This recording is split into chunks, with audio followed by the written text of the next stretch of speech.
Le soleil filtrait à peine à travers les rideaux blancs de la maison de retraite.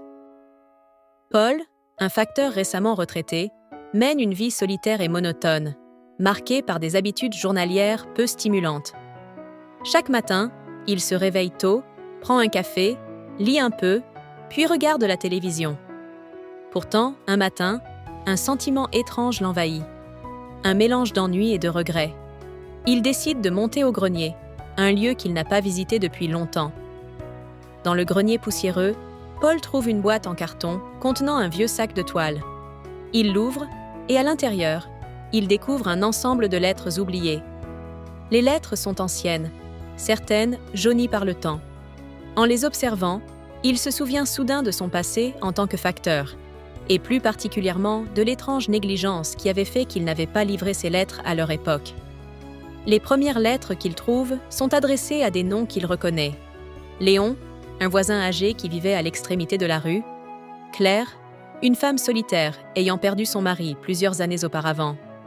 Paul réalise que ces lettres étaient restées dans sa sacoche pendant des années, oubliées dans la routine quotidienne de son travail. Il se rappelle avoir parfois négligé certaines livraisons, perdant l'intérêt pour son métier qui, autrefois, lui apportait une certaine fierté.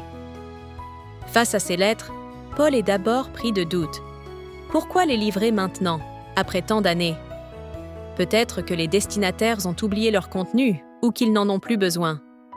Paul se perd dans ses pensées et hésite à reprendre cette vieille habitude de facteur, se demandant s'il est encore possible de réparer son erreur. Cependant, l'idée qu'il pourrait rendre à ces gens quelque chose qu'ils avaient attendu pendant des années commence à s'imposer à lui. Il comprend que ces lettres ne sont pas simplement des morceaux de papier abandonnés, mais des fragments d'histoires humaines qui méritent d'être entendus. Il ouvre l'une des lettres, adressée à Claire, et se souvient d'elle, une femme qu'il connaissait vaguement.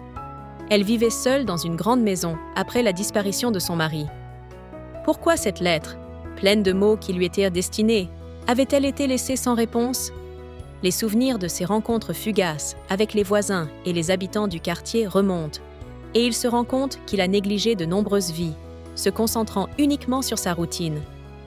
Les années ont effacé les liens humains qu'il avait autrefois cultivés avec les gens autour de lui. Paul ressent alors un sentiment de culpabilité, mais aussi une profonde envie de réparer cette négligence. Il n'avait pas seulement été facteur, il avait été un lien entre les gens, une présence régulière dans leur quotidien. Les lettres qu'il n'a pas livrées sont maintenant une sorte de rachat, une chance de réparer ses erreurs, de reconnecter des fragments d'histoires oubliées. Il est déterminé à rendre ces lettres à leur destinataire, même si le temps s'est écoulé et que certaines choses peuvent avoir changé. En regardant les lettres, Paul prend la décision de les distribuer, malgré ses doutes sur leur importance aujourd'hui. Ces lettres ne sont pas juste des mots sur du papier. Elles portent des messages, des attentes, des promesses non tenues, des regrets, peut-être même des espoirs. Chaque lettre a une histoire, et chaque histoire est importante. Paul sait que, même après sa retraite, il a encore un rôle à jouer, un dernier devoir à accomplir. Paul prend les lettres, les range dans son sac et descend du grenier, prêt à entamer un nouveau chapitre de sa vie. Un chapitre où il cherche à réparer les erreurs du passé, à renouer les liens humains qui se sont distendus au fil du temps. Le poids du temps semble se lever, et, pour la première fois depuis longtemps, il ressent une forme de légèreté.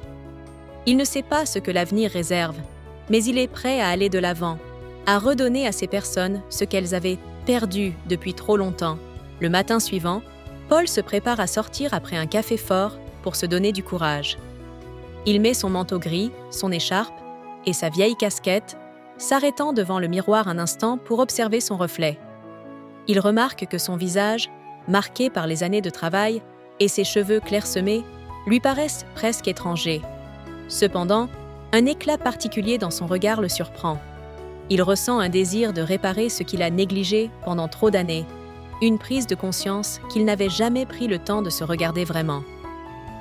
Paul prend une vieille sacoche en cuir, remplie de lettres qu'il doit remettre, un sac qu'il porte comme autrefois lorsqu'il était facteur.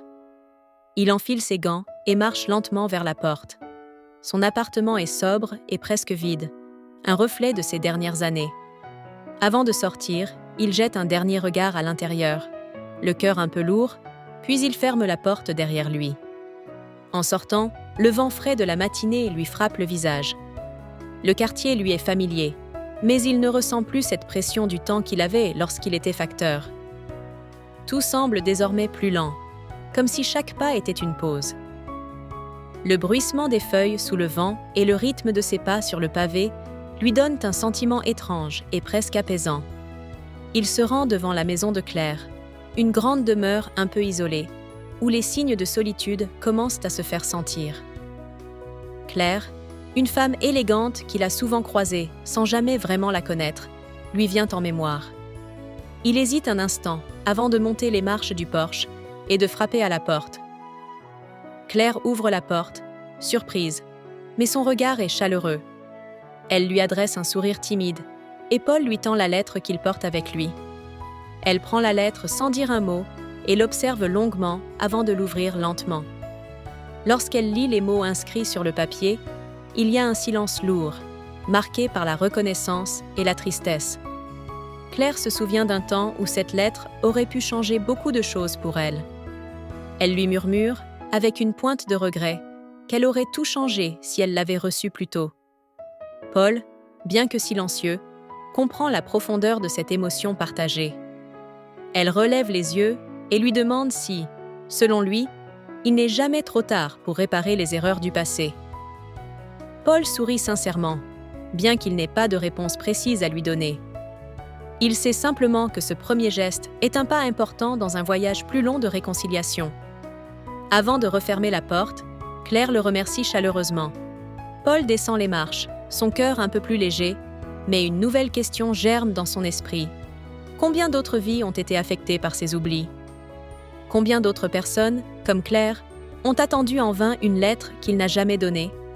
Il prend une autre lettre de son sac, une lettre adressée à Léon, un voisin âgé qu'il n'a pas vu depuis des années. Il se souvient vaguement d'un rendez-vous manqué avec Léon, d'une promesse non tenue. À l'époque, Paul n'avait pas compris l'importance de ces petits gestes, mais aujourd'hui, chaque lettre semble pleine de sens. Il marche vers la maison de Léon, qui, comme celle de Claire, porte des signes évidents de solitude. En frappant à la porte, il se demande quel effet cette lettre pourrait avoir sur Léon, lui aussi, un homme taciturne, mais courtois, qui aimait discuter du temps. Léon ouvre la porte, et après une courte hésitation, Paul lui tend la lettre.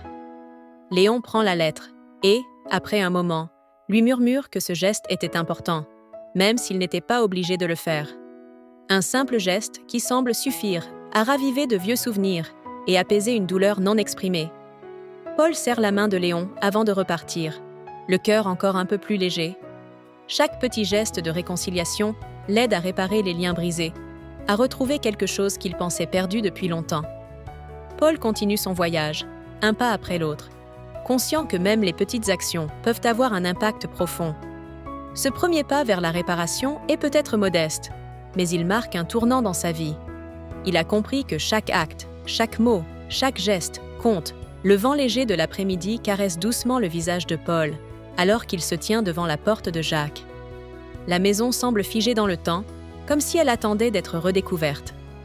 Paul arrive chez Jacques, un homme qu'il a servi autrefois en tant que facteur. Ce dernier est désormais âgé, et Paul sait que ce qu'il a à lui apporter est bien plus qu'une simple lettre. C'est un geste tardif pour réparer une erreur du passé. Il frappe doucement à la porte, et bientôt, le son d'un verrou qui se retire résonne. La porte s'ouvre lentement, et Jacques apparaît, étonné de voir Paul après tant d'années. Il le regarde, un air de surprise dans les yeux. Paul, tout en ressentant la nervosité de l'instant, tend l'enveloppe contenant la lettre qu'il n'a jamais pu livrer à l'époque. Jacques prend la lettre, et lorsqu'il l'ouvre, son visage se fige. Il reconnaît immédiatement le passé auquel cette lettre est liée. Un silence lourd s'installe entre les deux hommes, alors que Jacques se perd dans ses pensées. Paul, incertain de la réaction de Jacques, reste silencieux, attendant une réponse. Jacques commence alors à parler, révélant que cette lettre, bien qu'attendue, représente un passé qu'il a appris à accepter. Il explique que, malgré les années, cette négligence l'a poussé à laisser derrière lui ce regret. Pourtant, cette attente prolongée l'a également aidé à se libérer de l'emprise du passé, à faire la paix avec ce qui ne pouvait plus être changé. Paul, reconnaissant l'importance de ce moment, exprime sa sincérité. Il s'excuse pour la négligence qui a retardé la livraison de la lettre. Mais Jacques répond avec une sagesse tranquille. Il lui dit que, bien que le courrier aurait pu changer certaines choses, le temps qu'il a pris pour l'accepter lui a permis de trouver une forme de paix intérieure. Ce geste tardif de Paul, bien qu'il ne répare pas totalement les erreurs passées, représente pour Jacques un acte symbolique de réconciliation. Il est touché par la considération que Paul lui porte, même après toutes ces années. Jacques remercie Paul, un sourire paisible sur le visage. Paul, surpris par la sagesse de Jacques et la sérénité qu'il dégage, comprend que la véritable réconciliation ne réside pas dans un acte de réparation parfaite, mais dans l'acceptation et le pardon. Jacques lui tend la main, un geste de gratitude sincère. Paul quitte la maison, son cœur lourd de pensées. Alors qu'il s'éloigne, une étrange sensation l'envahit, comme si un poids invisible venait de se lever de ses épaules. Il regarde autour de lui, les rues familières défilant sous ses yeux. Le monde semble soudain plus vaste, plus rempli de possibilités. Mais il sait qu'une simple lettre n'a jamais suffi à effacer les erreurs du passé. Et pourtant, ce geste avait apporté quelque chose de plus profond que ce qu'il imaginait.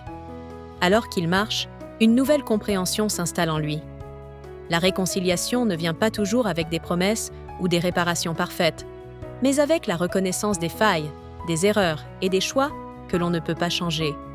Mais il y a de la beauté dans cette acceptation, un soulagement dans le fait d'accepter que parfois, il faut simplement avancer, sans chercher à tout réparer.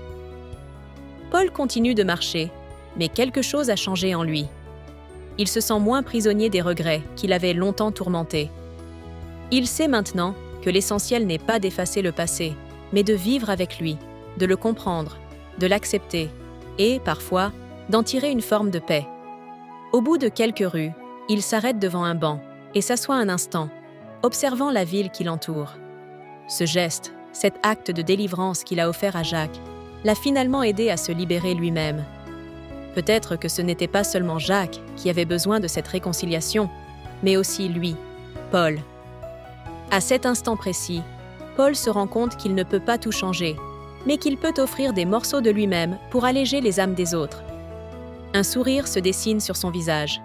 Il réfléchit tout en se disant que ce n'est pas la fin de l'histoire, mais un nouveau commencement. Et même si le chemin reste incertain, il est prêt à l'emprunter.